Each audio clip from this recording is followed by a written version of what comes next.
Beth, thank you so much for being in our show. Well, I'm very glad, to be hosted by China Radio International. And Beth, as we all know, in recent years, China and Sudan have actively carried out tech cooperation, including in the areas of petroleum and oil and the mining industry. So how do you think our cooperation in these areas is going to promote the Sudan's capacity on industrial self-development? Now, we have our diplomatic relations with China for more than 6 decades. During the 65 years of cooperation, we have seen lots of assistance coming to us from China on the basis of win-win cooperation. Oil sector is very important for us because, first of all, the oil was discovered by the Americans in southern central Sudan, at that time. And the Americans, just locked the wells and left. And we had to look for a solution for this, and the solution was in China. China helped Sudan in building an entire petroleum industry. So the oil sector was a symbol of cooperation between China and Sudan. Particularly 2 companies, CNPC and Sinopec.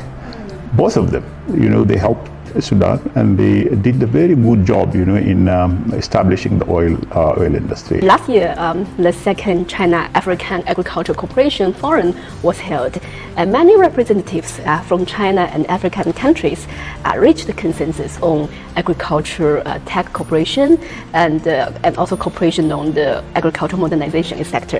How do you think the experience or technology from China will promote the Sudan's agricultural modernization and train improvement? My country attended all agricultural forums and agricultural exhibits and agricultural meetings between China and Africa. Furthermore, we have also the technical cooperation in terms of agriculture between Sudan and China that was signed in 2008.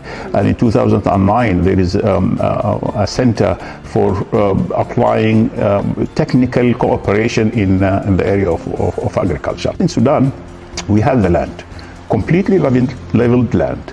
We have enough water. What is needed now is just the technical know-how from China.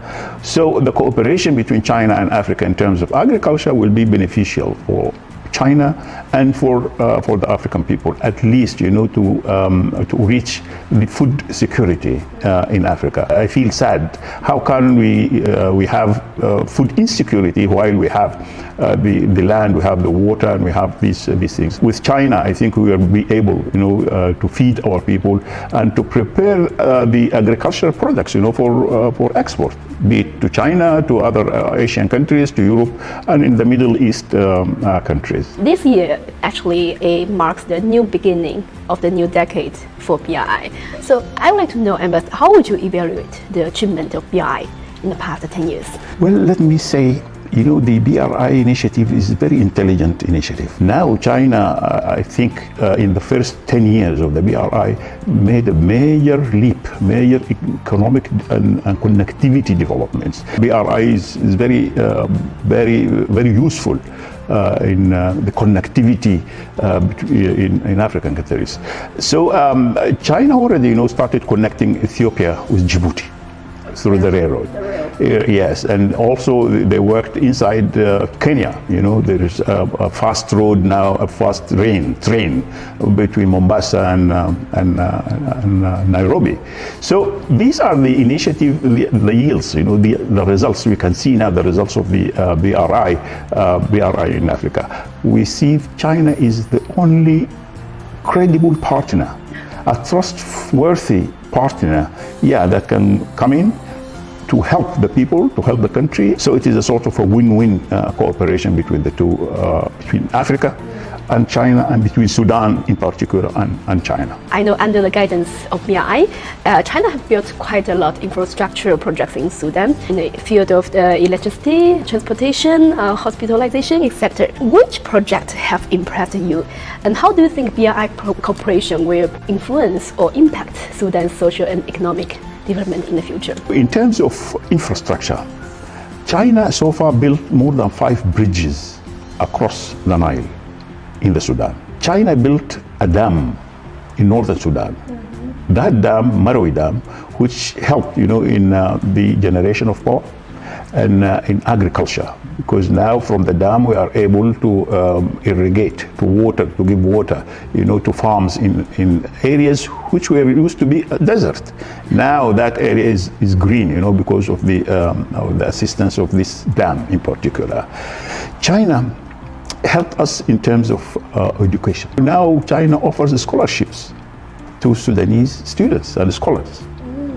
Now, I can simply say thousands of Sudanese scholars, studied in China. In terms of medication, when we had the coronavirus, the only assistance we are getting for vaccines was from China. The medical teams from China, they went everywhere in Africa to vaccinate people against the coronavirus. So if I talk 1,000 times, I can talk about how fond I am and how happy I am with the Chinese assistance to Africa. You once said that China's global security initiative and global development initiative provide a new perspective on international stage for tackling security issues and help promote world peace and development. So how would you expect China and the international community to make further efforts on diffuse conflict and promote peace process? Now, the International Peace Initiative, I think, is a very important initiative where China put exactly its finger on where it hurts, because if people talk to each other, analyze the differences, try to solve the differences by way of dialogue and concessions, there wouldn't be any conflict, see? And based on the establishment of peace and stability and tranquility, at that stage, international development can grow and the benefit of it. Furthermore, the right to development is a human right. China, I think, through the development initiative, is following up exactly that kind of human rights.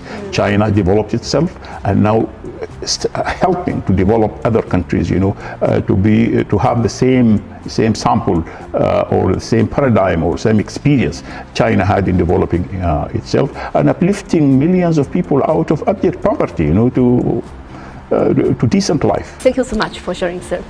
Thank you very much.